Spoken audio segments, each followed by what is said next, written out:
Yeah, so we're discussing humanism. Yeah. Yeah. Well, I liked what you were saying, Alexander. I don't know if you want to repeat. Well, Kind just that humanistic astrology is, in a way, the antidote, one could say, because we were discussing as we got into this about, well, Ryan, you were saying you had a kind of a powerful and emotional week, and that it's not always easy for you, Aquarian that you are, a winter, I call wintertime baby, to we're all three wintertime babies except for Sheila, who's a Libra. It's not easy for wintertime babies. It's been about functional survival, to necessarily emote, to be like, have it on our sleeve in a flowing way, you know. And so you were saying you had a very emotional week. But then once we start to, which is happening for me, you'll see it now, once we start to kind of get in the feeling state, we oftentimes do something about it, exercise it, of, fix it, work it, rather than just stay in that space. So identifying where we feel, but then just being in that body space. But of course, that's a vulnerable place. It's a humanistic place, a human place that everyone fundamentally has at our core. And then we overlay it with coping and styles and hairstyles and stuff and titles and monies and achievements and degrees, and we have all this stuff. mm-hmm.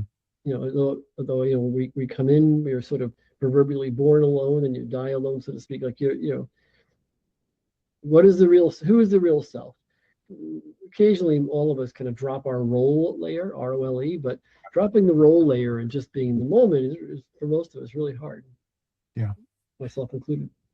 Yeah, and I think the epiphany that I had this week is that I do this over analyzing of my own emotions, and feeling them is difficult for me. So the reason why I'm bringing this up is because as we were talking about earlier, I in my progressed chart, my progressed moon is on my ascendant at 29 degrees of Cancer. It's very close to my progressed Saturn, which is also on the progressed ascendant, and it's about to move into the next sign of Leo. But this past week for me has been a lot of activity, which the stationing Saturn at 14 degrees of Aries is sextiling my ascendant Mars in my natal chart and trining my Neptune descendant on the other side of the chart. So from an activity standpoint, it's like there's a lot happening, and it's a lot of planning, it's a lot of like creating things, it's all that Saturn retrograde stuff. But in the midst of that, I've been feeling all these things as well, and it's been difficult to figure out how to feel them and continue doing the work that's in front of me. And so I think I realized that I don't allow myself to feel what is going on. And Alexander, you said something, and actually Lisa, you said it too, around I'm always taking care of other people, I'm always taking care of other things. I have this, I'll just work through it and I'll be fine. And I think I'm realizing that no, I have to feel some things too. Like there's stuff that needs to come out right now. No, because everybody goes to Ryan because Ryan holds it, and you're like, but you've done things, and nobody sees that you really are needing that support from us too, because you always look so put together. Yeah, I'm not always put together. It's also a very in a general sun sign kind of dynamic. That's also very natural nature. Yeah. One's nature. I practice and I teach astrology from that nature-bound, nature-based place. Winter is about function. Winter is about survival. Winter's about what must be taken care of. Winter's not about what do we feel about it. Winter's about grabbing the snow shovel, or as I say, and I've lived it when I lived in the mountains.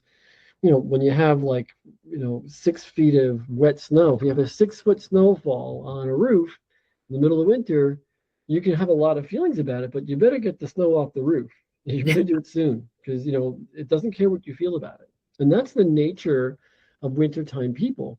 So we've got, you're Ryan, you're a zero Aquarius, almost a Capricorn. Lisa's a Capricorn, I'm a Capricorn, you're kind of a Capricorn Aquarius, Ryan, and Sheila is a Libran. But so that, what does that mean? It means that season, it means that psychosocial, environmental. So one's nature, when you're autumn and winter particularly, or autumn into winter, is functioning and taking care of things.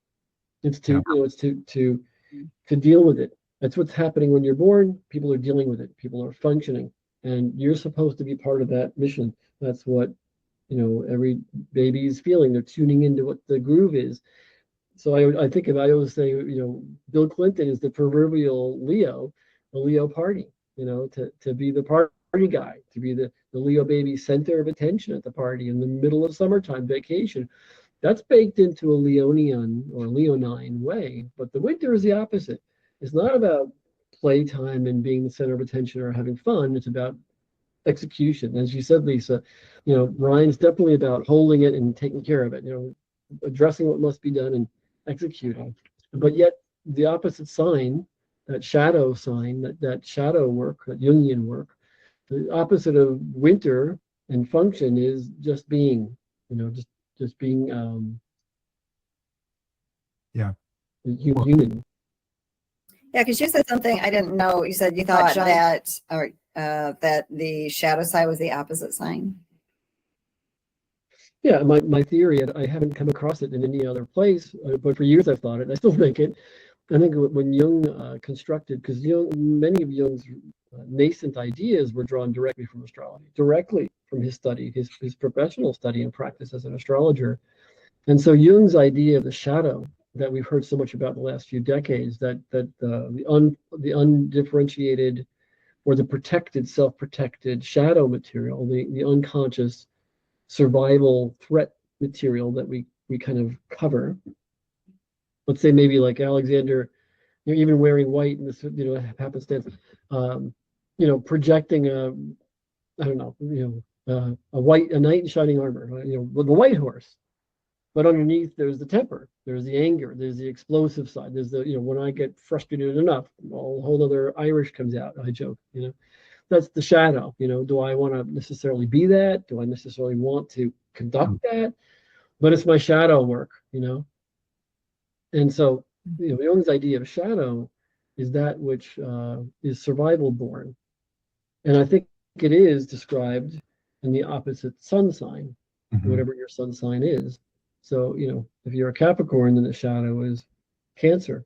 So the Capricorn's crusty critter self is protecting that malleable feeling Cancerian. Or the Cancerian, is going through life of feeling so much, but their shadow is not feeling, or self-focus. And what's the downside of Capricorn? Self-centeredness. Yeah. Survival. So the shadow of the nurturer is, when you push the wrong button, I no longer nurture. I'm now going to be without feeling and dispassionate or even cruel. Right? The shadow. And that's even baked into the sign itself. Like if you look at Cancer, the shell literally is protecting your heart from feeling anything, from having to actually expose what you're feeling, for the fear of, you being seen for what you are. And so I think, and then looking at Capricorn on the other side, that stoic nature, that there's always this, far-reaching goal that you're working towards, but if you're not actually doing the work, you can ignore that part of yourself as well. So there's this sense of like the shadow being sort of part of the sign as well, that they reflect one another in some ways.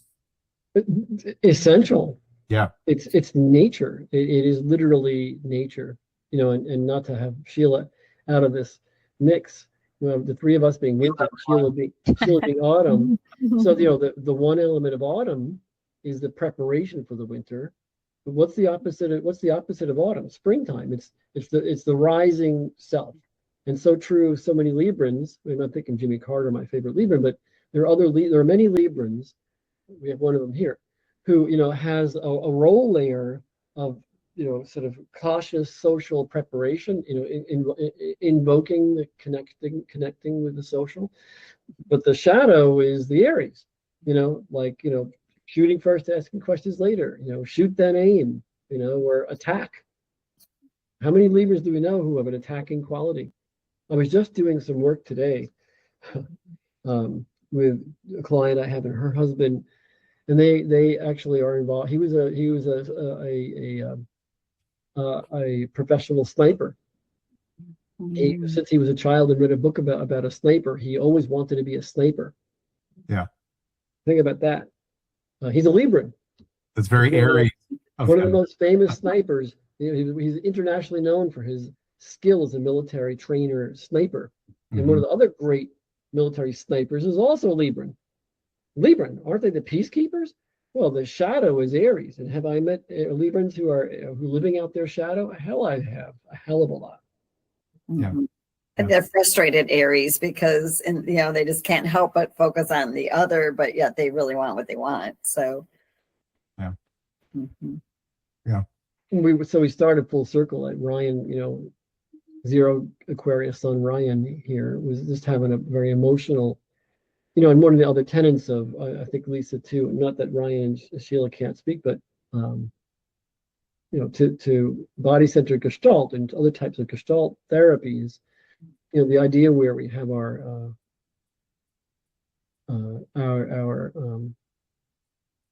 survival mechanisms, and where we have energetics, autopilot of familiar, self-promoting, healing, achieving, and also survival pieces.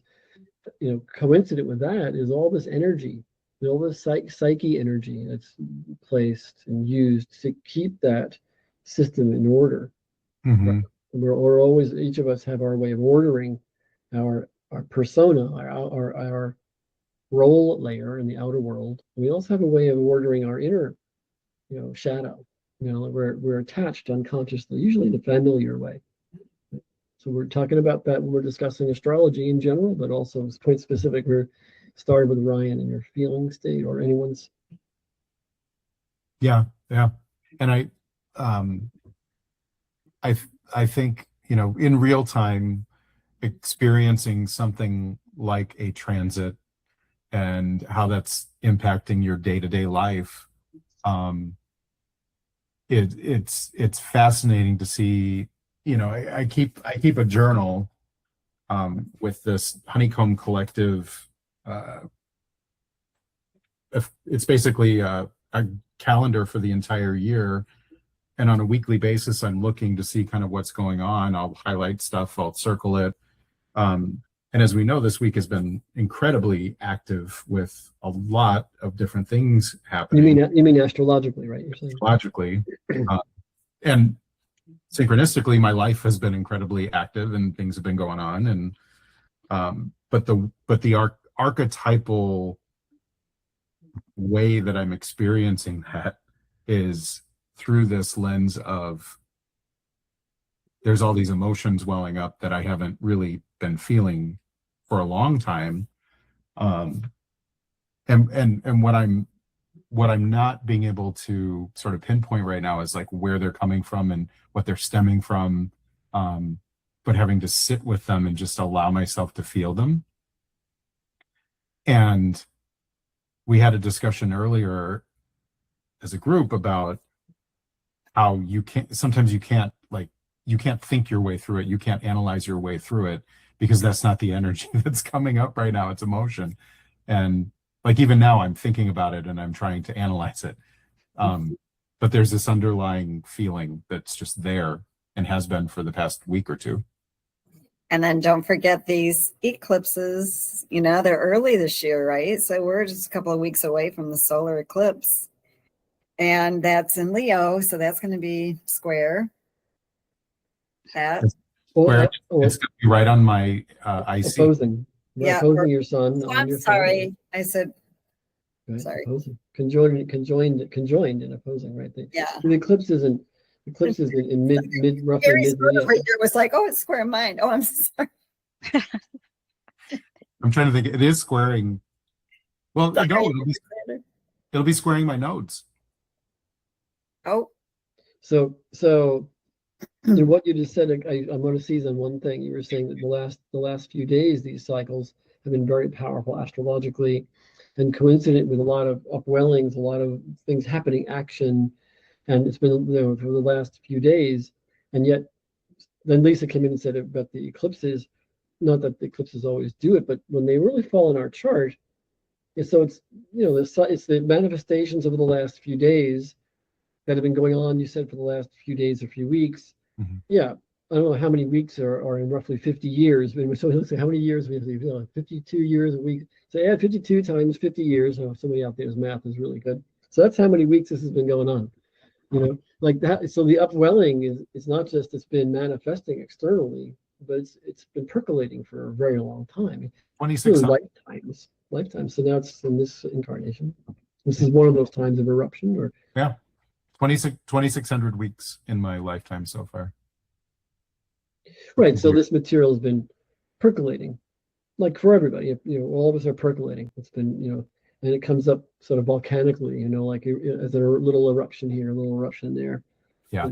But when we're connected to it, when we're really, sort of mindfully, it's almost an oxymoron, to feel automatically. And this is back to humanistic astrology, to feel and be in the feeling state, just to be in the human being, not human thinking or human doing, human being state. Simultaneously to be a self-witnessing, to be in the observing state. Ram Dass talked about it as being sort of the witness, that super conscious mind watching oneself go through one's trip. Yeah, having some type of a awareness of it, and not be in it, but still be in it at the same time. Mm-hmm. Yeah. Which is, when I do family work, on the one hand, I have my clients think about when we were born, when we were each born, there was a growth phase for mom and dad, and then there was a relationship growth phase or cycle for mom and dad too. And as adults, we can review where were they, how old were they when I was born, and how long were they together, and where were they in their journey and trip together. Mm-hmm. That's an objective, but our earliest childhood, it was personal as all hell to us. It's personal as it gets, but at the same time, it was a framework. Yeah. I'm curious, for the three of you, how have you been experiencing this week or couple of weeks with everything percolating? Well, and I think too, maybe we should, Sheila, do you want to introduce yourself to everybody? And yes, because I'm just sitting here not saying much, because usually I'm the behind the scene person and not on screen, and just making sure the production's going fine. Yeah, so she's always here, but she's always in the background. Yes, always. Yeah. Well, it's like I do the Duolingo as I'm trying to learn Spanish and Italian, and one of the characters in there goes, "I'm always listening." So that's me. I'm always in the background listening. I have to ask, so my husband's been doing Duolingo learning French, and there's a character on there that's always very she's just like, so she has no affect. She's like, "Oh, this is bad. This is good." Do you have the same character? Yeah, I have the same character. Yeah, there's about 3 or 4 of them that they will come pop up. I know what you want to talk about. She looks like the Gen Z, like the very young, and she's like, "Oh, I'm so bored," and she got her hair flips over and stuff like that. I can't think of her name right quick, and That's funny. So how are you guys feeling? Yeah. Do you want to go ahead, Sheila, and introduce yourself and go first? How I'm feeling? Yeah, and just tell everybody about yourself a little bit. Oh, wow.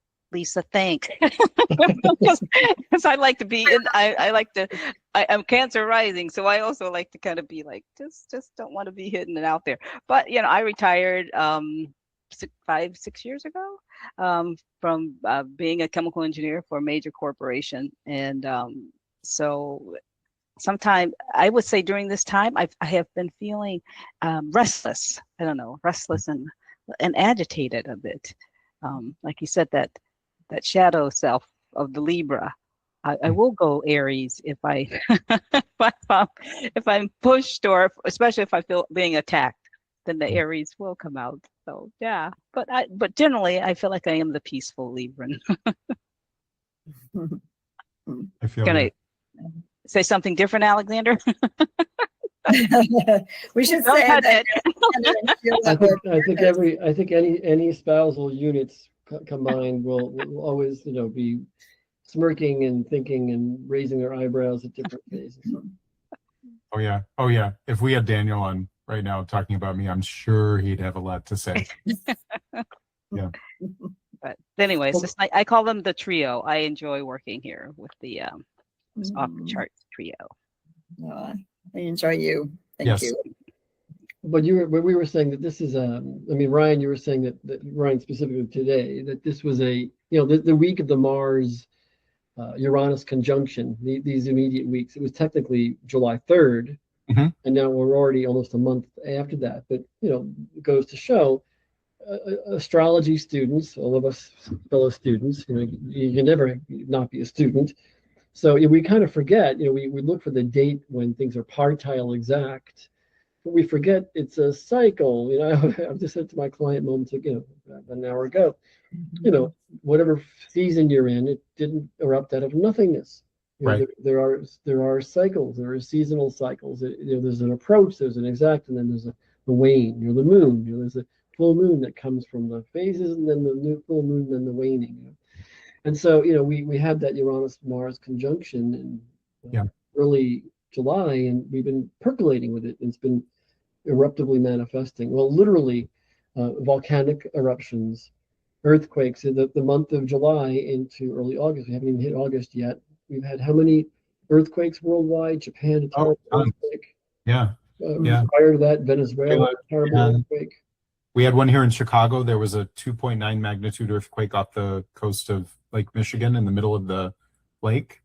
Some people in Chicago felt it. So it's been happening all over the place.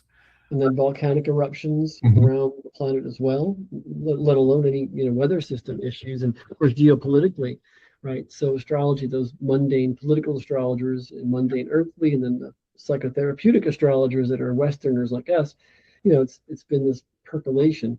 It's really got to be careful though, because I still promote this idea. I don't think it's great for us to look at astrology as energetics that are happening at us.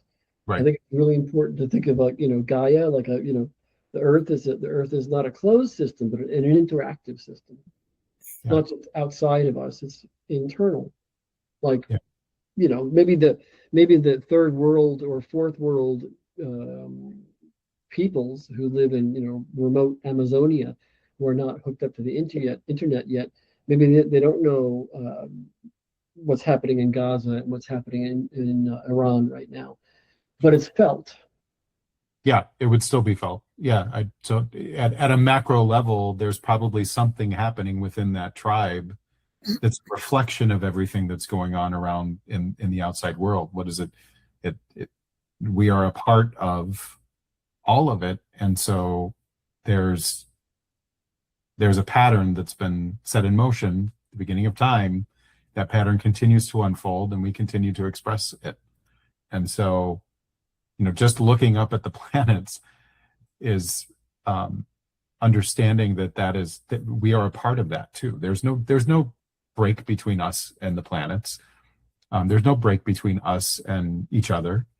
We are different aspects of what we're experiencing in life as humans, as part of Earth's consciousness, as the universe itself.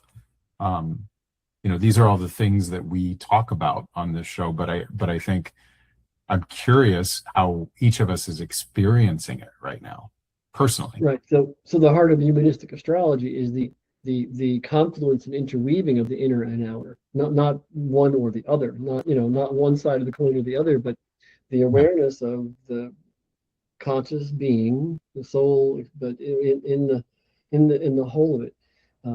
that's what, humanistic astrology is a little different because we're not focusing on predicting what's going to be happening to the person, rather how we're interactively, we say, co-creating.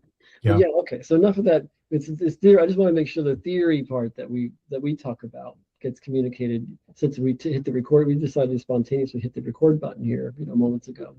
Yeah. But Lisa had brought up, and she was asking about Sheila and what's percolating for Sheila. Put Sheila on the hot spot. And so, what about you, Lisa? What are, I mean, not that I'm directing. No, I think I'm just kind of just embracing expansion, personal expansion, and just immersing myself in this community that I just moved to in Saugatuck, Michigan, and just working on new ideas and for growth and expansion, and just must be in the flow because everything just seems to be, at the moment, knock on wood, everything just seems to be kind of growing and expanding. I'm gonna take that because that Uranus Mars was on my North Node. And then the last full moon was the Sun Jupiter conjunction on my midheaven, and I'm making new connections, and I've got some new ideas for growing my business here, and tuning into the shadow side of my Capricorn, because I have no planets in Cancer, and now I'm going to adopt 2 cats and just throw that craziness into my life. But I just feel like I need cat energy around me, so that's what I'm doing. Awesome. Like kitties. I know. But crazy, you just got away from nurturing, and I'm like, whatever. I'll just. You're not telling us that you're becoming a cat lady, are you? Well, I think that my Aries moon just was like, well, what would this be like? Let's just do it, And then I'm like, oh, that's 20 years probably. With this, but I feel I'm just saying yes to what shows up in my lap, and literally these 2 cats just like. Came and like, all right, let's do it. So the Mars Uranus was on your North Node. The Mars Uranus conjunction of this month of July, August is on your North Node. Your North Node being, I think most of us think of it as Dharma. I call it Dharma. Uh-huh. How do you guys see the North Node? Yeah, it's what you've come here to learn. Yeah. Yeah, that's my view. Yeah. So you have Uranus Mars conjoined by transit on top of your natal North Node, Lisa. And so you're saying, for you, what's erupting is I'm going with the flow, whatever great spirit, whatever both my generative energy and whatever comes my way, I'm going to jump into it and see where it takes me. I think I'm going to say yes till I have to say no. Yeah. Lisa, do you mind if I share your chart? Do I? Oh no, it's great. Yeah. That's fine. I'm just going to pull it up here. Okay. Easy up. So that. Yeah. North Node, Uranus conjunction, Mars was back here. It happened at 4 degrees, right? Yes. 4 degrees, which was only 2 away from your North Node here in your 8th house. Mm-hmm. And that's interesting because one of my ideas is to start a ghost tour in Saugatuck. So the paranormal, I love the paranormal, so I just want to jump into if I can. So that makes sense, right? Exactly. And that Jupiter Sun conjunction, the Cazimi and the full moon happened right around your natal Mars. Yeah. And look what's there. Yep. Like I said, I think that if I hadn't stepped into co-creating with the universe, my new life, this would be all blowing up right now. So I'm kind of glad that I did it proactively, and I'm like, okay, now I'm reaping the benefits of it. So can I say something about that? Just sure. Because I think it's really instructive to look at this from the standpoint of you've got this. So in relative to your birth chart, Pluto, which is Lord of the underworld, it's it transforms where it lands, and the transformation can be painful and ugly, or the transformation can be have a lot of depth and feel very empowering, right? So there's 2 sides of that same coin. But then on the other side, you've got Jupiter and the Sun that were in that superposition of really sort of blowing up that Leo energy on the opposite. And we've been talking about this axis of complementary or shadow, whether, sometimes it's complementary, sometimes it's shadow energy. So I think what I'm trying to say with all of this is that this energy can run in many different directions. And what is the secret sauce in having it run in a direction that, works with you is the awareness that you bring to that moment. It's what we continue to talk about here, which is consciousness. And so I think you sort of went into this wide-eyed and made some very bold decisions. And I think another person that might not have approached it that way might have, and I use this term loosely, and they might have had decisions made for them in a way that they didn't really want them to happen. So right. Does that feel right? Yeah. It feels right. And I think even if I didn't act, all of this need to act would have just blown, and appeared to come from outside of me, but it would have been my internal frustration, just, At the base of the chart down here where Pluto sits, this is what's happening.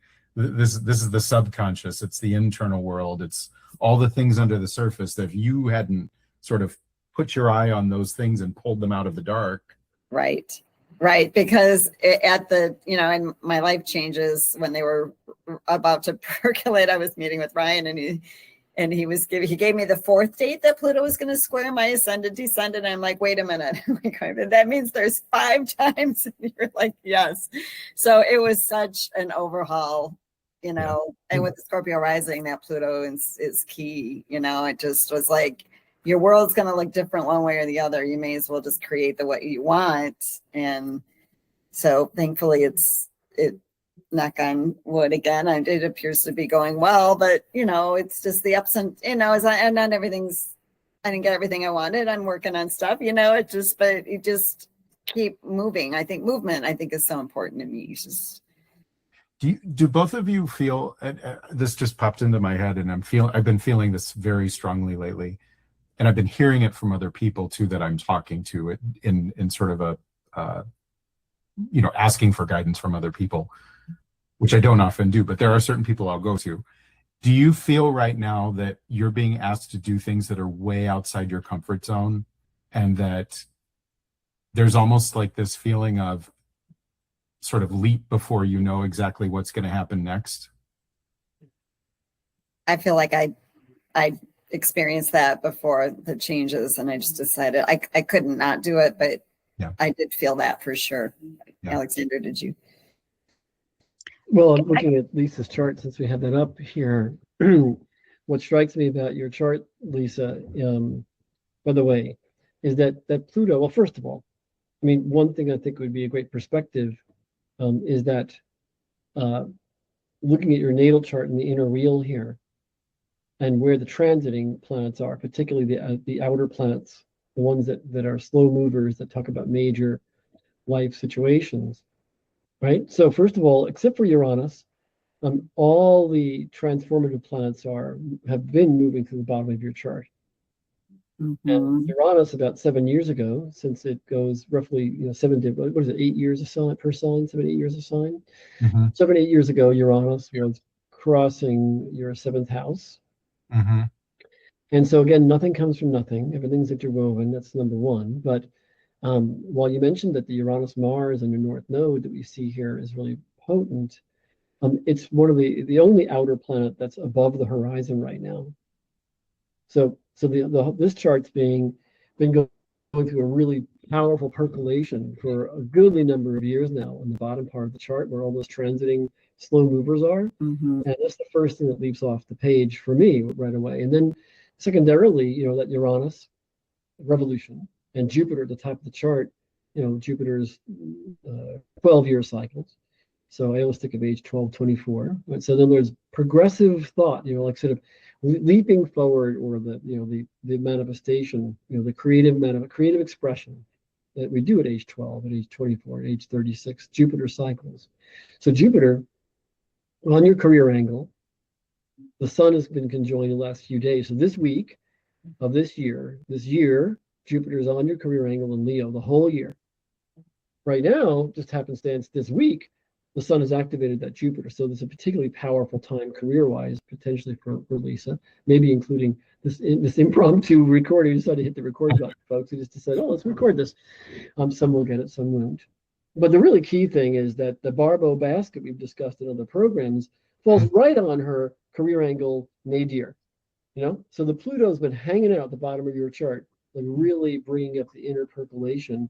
And then the Jupiter Sun has activated it this week particularly, but also it's been a cycle. It's been growing, this activation. And you said it, Lisa, that had you not necessarily taken action in a turning a new chapter or opening a new book to your whole life, you mentioned this moving Saugatuck, had you not done it, it would have manifested in other ways. Kind of like brings to mind, for those souls who, for whatever reason, find themselves maybe they're in the military, so they're inducted for a number of years, or maybe they found themselves behind bars in some way, shape, or form. They're inducted for a number of years. You have these cycles that don't always play out externally. They're certainly always playing out internally. So the bottom of the chart has had all these big moving planets that have gone through the bottom of your chart, like really shaking, rocking, and rolling. And now, since Jupiter is at the top of your chart, it means 3 years ago, Jupiter began to rise above the chart. So 3 years ago was a really big movement forward, of rising into what you catapulting you forward and achieving. And the Jupiter Sun right now at the top of your chart in the career angle, really making it happen. And the Pluto, well, of course, that's a lifetime cycle. Pluto's over 248 years. So when it does something to our chart, it's once in a life. And that so-called 226, the major configuration, the Barbo basket, that's involving Pluto, Jupiter, opposite each other, falls right on Lisa's chart. So it says, in a way, that the collective, the Barbo basket, is having its manifestation for Lisa in a really powerful personal way with regard to her roots, her home, and her social identity and how she sees herself in the world. That's what, so but I don't know, I kind of riffed there in a different direction. Maybe you wanted me to go. Well, question for Lisa then. Was what, like the chicken and the egg, was it, I can't remember. I know Ryan mentioned something. Were you already feeling intuitively that some changes need to make, or did you yourself go look at your astrology and decide, oh, I better do some actions here? No, I hadn't made this connection until Alexander just said it. There was something that happened June of 2023 that just, it was in a reading with a psychic. I have a video of it, and I think my life changed at that moment. And I just am putting that together. And so then I wasn't looking at the astrology then. No, it was something that Uranian, it just happened. And now my life's different. So. Yeah. I think that's important though. You saying that, and the question is great, Sheila, because most people most of the time don't go around with, a journal of looking at exactly, what's going to be happening the next week that they need to be aware of. And I think what's most important, and I'm just realizing this now, is as we're talking to others, it's really what's present for you in this moment, right? What's going on right now that is present for you that you want to dig into. And I think that's what really kind of got me to focus on it this week, was because there was something real that wasn't happening in the outside world. It was this feeling inside of myself that was starting to sort of creep out into my world around me, but it was inside out, right? And so how do I deal with that differently than I have in the past?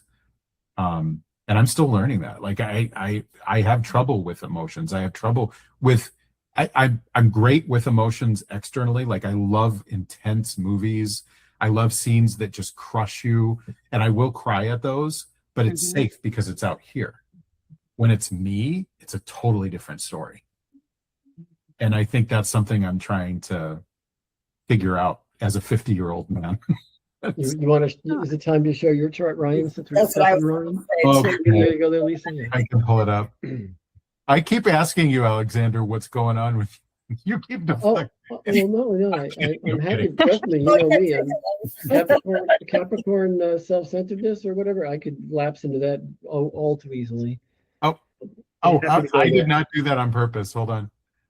I pulled But up that's your. good to ask your astrologer, right? Sometimes you know it's good to get that consult what's going on. I know for me with I don't know if it's because of the barbell basket, but I've been more trying to understand what's happening in our world right now, especially in our country, especially because it's transforming mostly. So like you were saying, Ryan, earlier, you read a lot of nonfiction, and I have been reading a lot more nonfiction books about history of things happening in that country because I'm trying to understand why are we in the state of that we are in our country. Was it the Demetra George book about the United? Is it Demetra George who wrote the book about the U.S.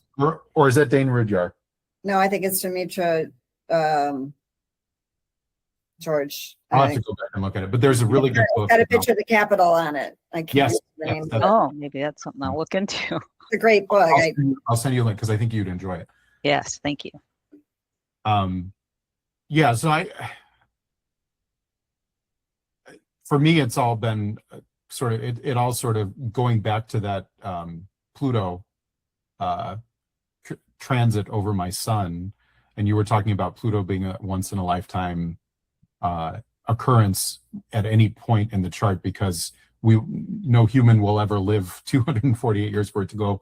We as individuals will never have a Pluto return unless they extend our lives that far, which could be interesting.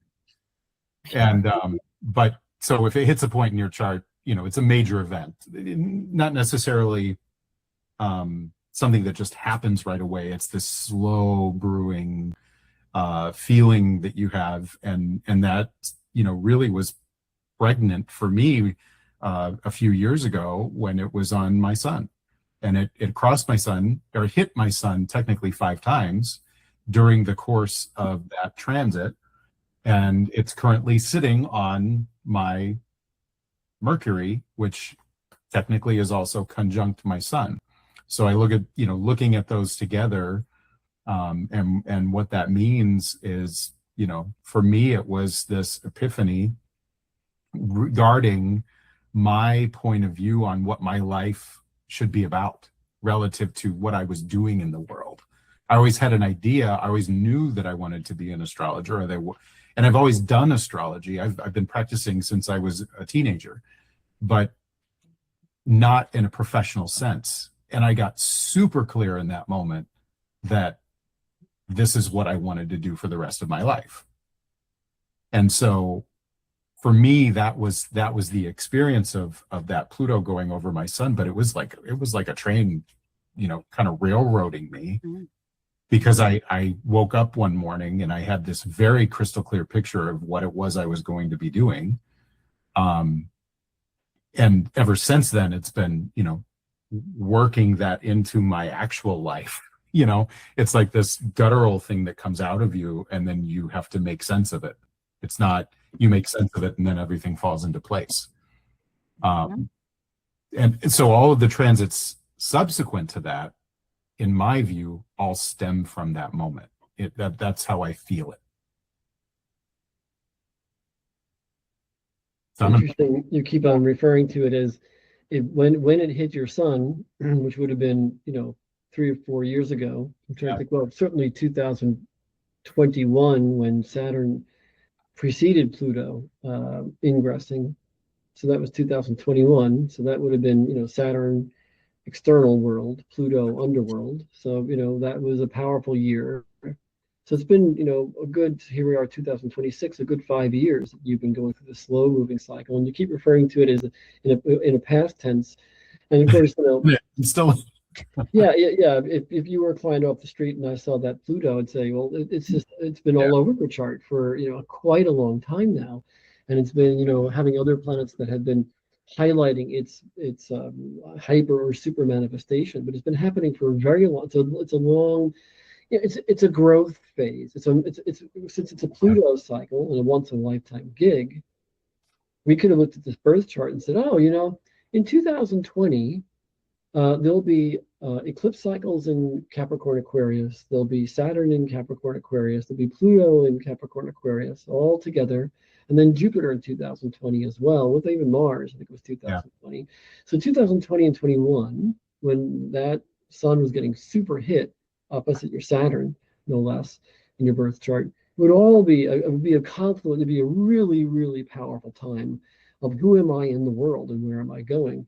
So when you say it happened, I believe it happened past tense, but it's a phase of eruptive soul growth, and Pluto is certainly the soul. And I love the glyph of Pluto, the semicircle of spirit. Pardon me, the circle of spirit that rides encapsulated in the semicircle of soul. That's defined in the earth and the cross of matter. The circle of spirit riding in the semicircle of soul, being earthed in the cross of matter. That's Pluto's glyph for a reason. And so when we go through a Pluto phase, it's the earthing of the soul. It's the embodiment of this earth soul incarnation. So when you have a Pluto hit to your chart, it's calling in that incarnate soul experience in a defined form. I mean, it can be. Yeah.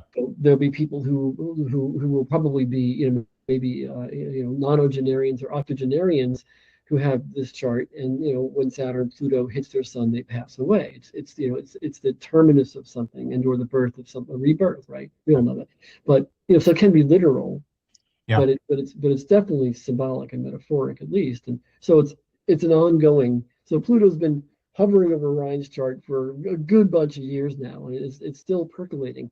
Other planetary cycles clarify more about it, like that your Uranus and Neptune both are intensely on top of his sun. They're all ingressed into new degrees. Chiron as well now too into Taurus. So all these 5 planets that have just ingressed are all over Ryan's chart like crazy. And so, I don't know. If you were my client, I don't know if I'd say, well, gee, your podcast is going to take off like a shot.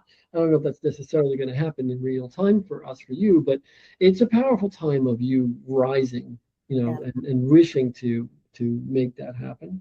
Yeah. And literally your logo being Pluto, right? I chose that very consciously. I chose that for a reason. And it is so the glyph on my logo is Pluto and the sun on top of each other.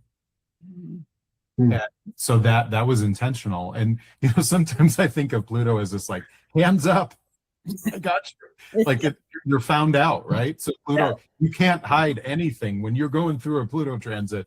Just try to keep things under wraps. It's like something has to be birthed. Yeah. And again, as with Lisa, the barbell basket falls right on your sun and or some significant part of your chart. For Lisa, it was her Mars-Venus conjunction, early Aquarius. For Ryan, the barbell basket falls on Ryan's Sun Mercury and his Saturn. Powerful stuff. Time to be a truth teller in the world and a truth teller of who Ryan is, I think. And that might not be the easiest place for you to be, but here you are. Certainly. I would even say it's a little bit just the time is ripe for him to be who he's always been. His birth chart is like, this is this is one of those cases where the soul, the nature of the soul, he didn't just fall off the yam truck yesterday. This is one of those the placement by house in his chart says this is an old soul who's done lots of these types of this kind of soulful work in many lifetimes. Thank you for that view of it. And Alexander, I know I have a time stop that I have to hit, but I want to make sure I get your chart up here as well, if you're comfortable with that. Sure. Yeah. And that book is Astrology and the Authentic Self by Demetra George. If people. Okay. Excellent book. I don't know if I know that. Great book. Mm-hmm. All right. Okay. Thank you.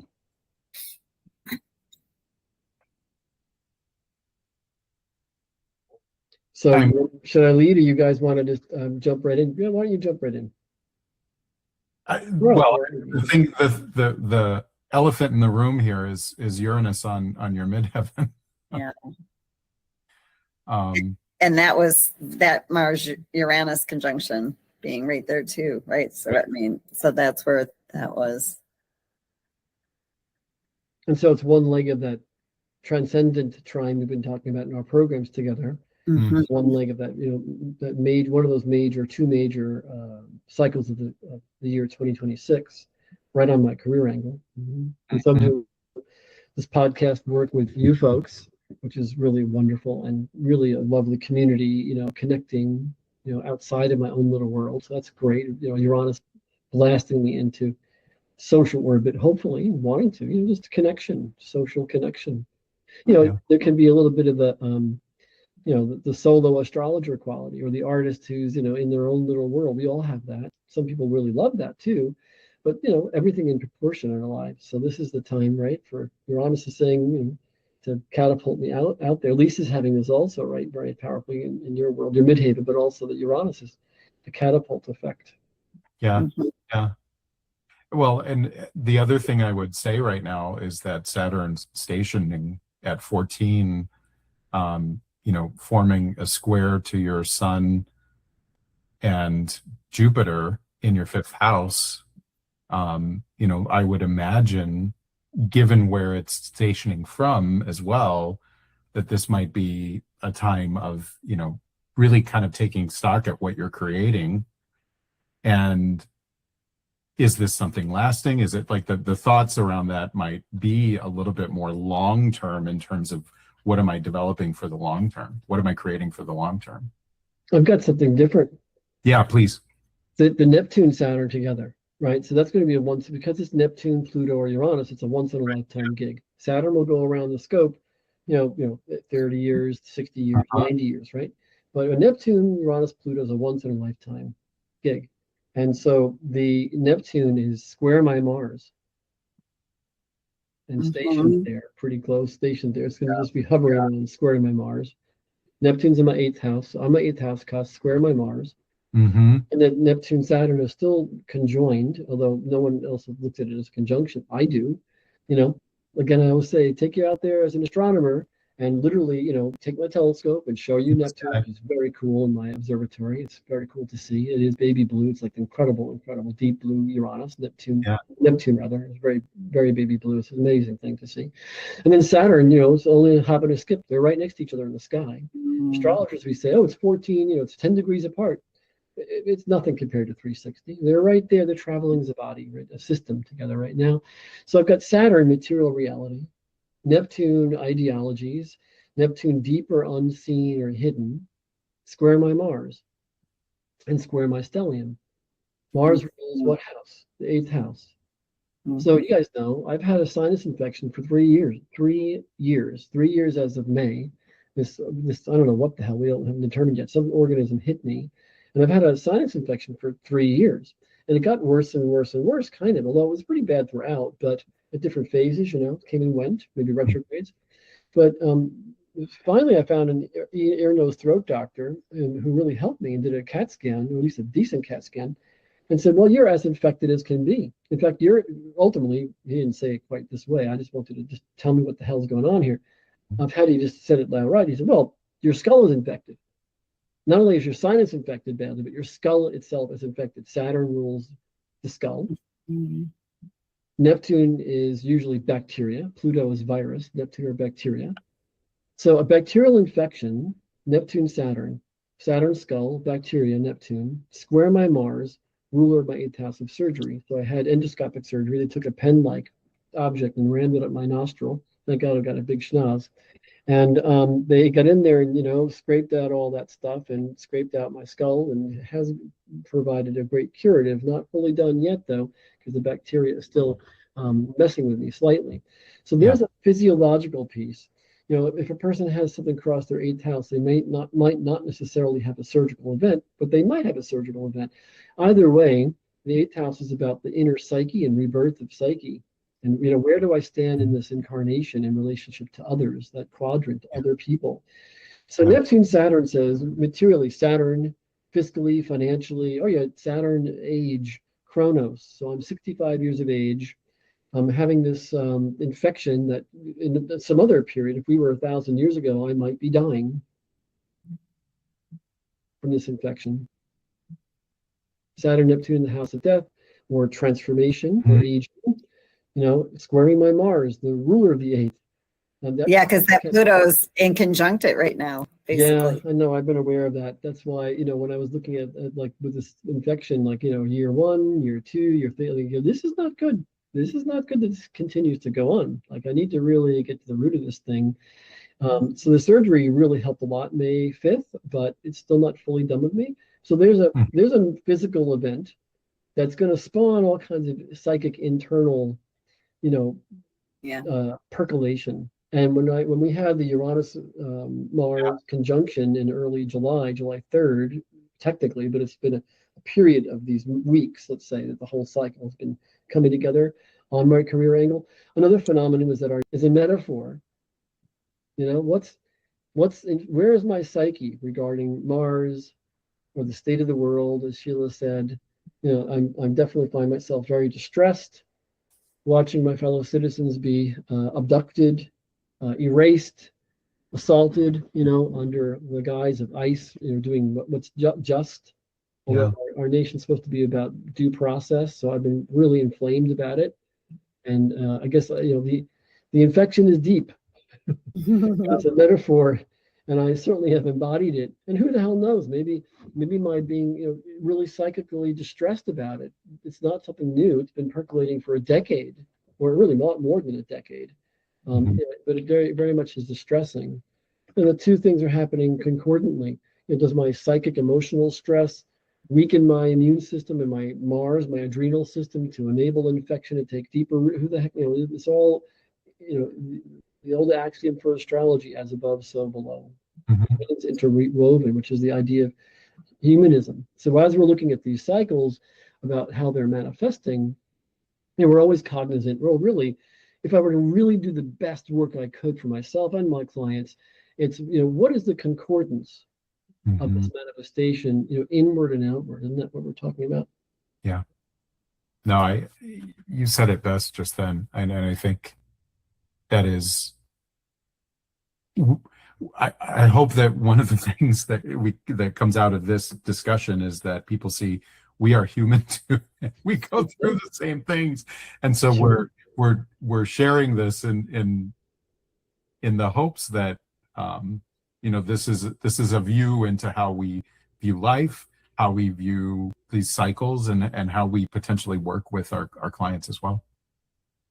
And how we're going to invite people to come on, and perhaps we'll have some guests or some call-ins or some people write in their questions and maybe tap into some callers or people who text, email, whatever. We're going to set that in motion over the next weeks ahead. Yeah, that'd be great. Awesome. Thank you, guys. Okay, thank you. Thank you. Thanks to our audience. Yeah.